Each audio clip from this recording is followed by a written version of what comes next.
A section of northbound I-95 in Philadelphia has collapsed after a tanker truck caught fire underneath the highway, Philadelphia officials said Sunday morning.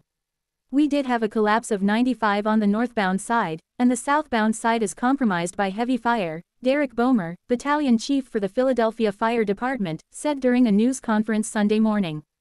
"It looked like we had a lot of heat and heavy fire underneath the underpass. Firefighters are still battling the blaze," Bowmer said.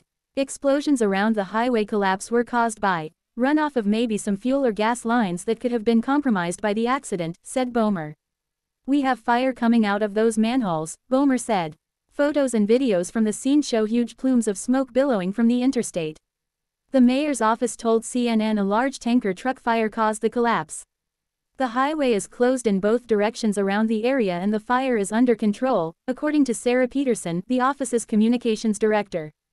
Dominic Morellas, director of Philadelphia's Office of Emergency Management, said officials would be dealing with the collapse and the fire for a long time.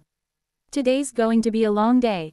And obviously with 95 northbound gone, and southbound questionable, it's going to be even longer than that," Morellas said. "The roadway's gone." Tumar Alexander, managing director for the city of Philadelphia, said the incident will be a significant impact to this community for a while. 95 will be impacted for a long time, Alexander said during the news conference. "The fire is under investigation by the fire marshal and other partners," Bowmer added during the news conference. The Philadelphia Office of Emergency Management urged travelers to avoid the area and seek alternate routes in a Sunday morning tweet. Philadelphia Mayor Jim Kenney expressed his gratitude to first responders on social media. "City agencies are working with our state partners to respond to the partial collapse of I-95 from a vehicle fire," the mayor wrote on Twitter. "Please avoid the area and plan for alternative routes of travel. We will continue to provide updates on this incident. I will always be grateful to our first responders for the dangerous, life-saving work they do to keep residents and visitors safe," he added in a subsequent tweet. Pennsylvania Governor Josh Shapiro has been briefed on the collapse, according to a Twitter thread Sunday.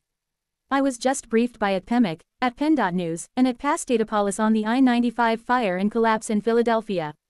State police and PEMA are on the scene assisting local first responders, and at Pendatzik and his team are en route to assess the situation and address traffic needs," said the governor on his verified Twitter account. "Atlet Davis and I are closely coordinating with partners in Philadelphia, New Jersey, and the federal government, and we will share more information as we have it. For now, please avoid the area and follow the direction of the first responders on the scene." Transportation Secretary Pete Buttigieg said the U.S. Department of Transportation is offering assistance to Pennsylvania after the collapse. Closely monitoring the fire and collapse on I-95 in Pennsylvania, Buttigieg wrote on Twitter. "I've been in touch with FHWA and spoke with government Shapiro to offer any assistance that USDOT can provide to help with recovery and reconstruction. Officials have not reported on any injuries."